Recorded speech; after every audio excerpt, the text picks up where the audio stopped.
दोस्तों आपको पता है कि सामाजिक सुरक्षा पेंशन योजना के अंतर्गत राज्य सरकार है जो हर साल पेंशन का वार्षिक सत्यापन करवाती है, यानी भौतिक सत्यापन उनका करवाया जाता है। तो इस बार भी ऐसा ही हो रहा है। 1 नवंबर से ये कार्यक्रम है जो चालू हो चुका है। 1 नवंबर से सभी का पेंशन सत्यापन किया जाने लग गया है। लेकिन इस बार जब हम पेंशन सत्यापन करते हैं तो हमारे सामने सभी के सामने इस प्रकार की एक प्रॉब्लम आती है, जिसमें जैसे ही हम पीपीओ नंबर डाल करके सर्च बटन करते हैं तो वहां पर लिखा आ जाता है कि राज्य एसएसपी पेंशनर का विवरण जन आधार पोर्टल से प्राप्त जन आधार सदस्य विवरण से मेल नहीं खाता। तो दोस्तों ये लगभग 90% लोगों के सामने समस्या आ रही है।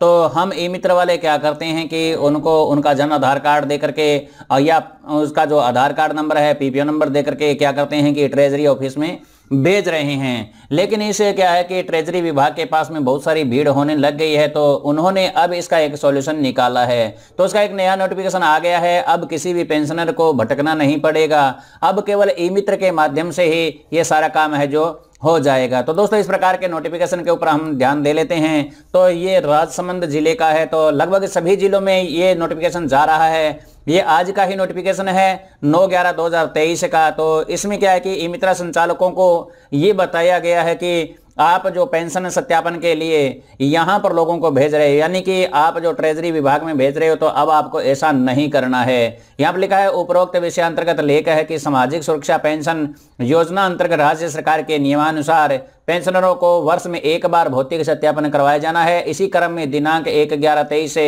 कैलेंडर वर्ष 2024 के लिए वार्षिक सत्यापन की प्रक्रिया प्रारंभ हो चुकी है। चूंकि मित्रा की दुकान पर बायोमेट्रिक सत्यापन के दौरान जन आधार एवं राज्य एसएसपी पोर्टल पर डाटा मैच नहीं होने पर सत्यापन नहीं हो रहा, यानी उनकी डेट ऑफ बर्थ, उनका नाम, उनके पिता का नाम इत्यादि चीजें गलत होने के कारण इस प्रकार की समस्या आ रही है। ऐसी स्थिति में वृद्धजन, विकलांग, अन्य पेंशनर पंचायत समिति कार्यालय में डाटा अपडेट हेतु आ रहे हैं, किंतु आदर्श आचार संहिता के चलते पंचायत समिति स्तर के से डाटा अपडेट नहीं किया जा सकता, यानी पंचायत स्तर पर ऐसा काम नहीं किया जा सकता क्योंकि वहां पर भीड़ लग जाती है या आचार संहिता लगी हुई है, जिसके कारण से अतः आपको निर्देशित किया जाता है कि आप सभी ई मित्र संचालकों को निर्देशित करें कि डाटा अपडेट संबंधी कार्य आचार संहिता के बाद ही संभव होगा। जिन पेंशनर के डाटा अपडेट करवाने से उनकी सूचना निम्न प्रारूप में सूचना तैयार कर साथ ही दस्तावेज संलग्न कर आचार संहिता के बाद स्वीकृत अधिकारी कार्यालय में भिजवाना सुनिश्चित करें। यानी आपको भी, यानी ई मित्र वालों को एक डाटा तैयार करना होगा, उनको एक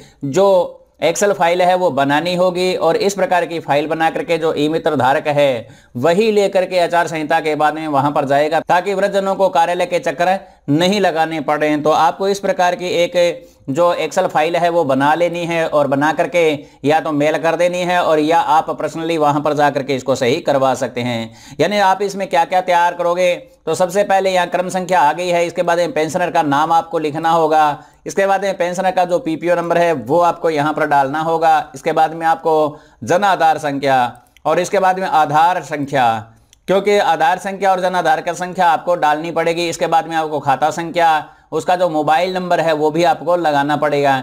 इसके बाद में यहाँ पर लिखा हुआ विशेष विवरण, तो इस विवरण में आपको क्या लिखना होगा कि जो गड़बड़ी है, जो भी पेंशनर के जो पीपीओ नंबर में गड़बड़ी है, तो आपके यहाँ पर जो डिटेल है वो मेंशन कर देनी है, ताकि वहां पर जो अधिकारी बैठे हैं वो देख सकें कि क्या गड़बड़ी है।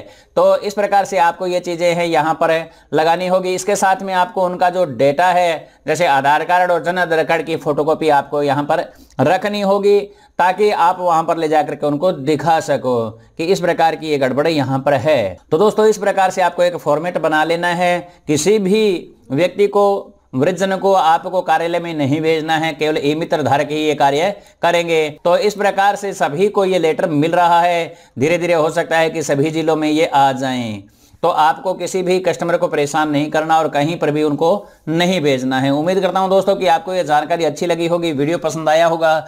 वीडियो यदि पसंद आ जाता है तो वीडियो को लाइक और शेयर करना, साथ में कमेंट बॉक्स में कमेंट भी लिखना। चैनल पर नए हो तो हमारे चैनल को भी सब्सक्राइब कर सकते हो।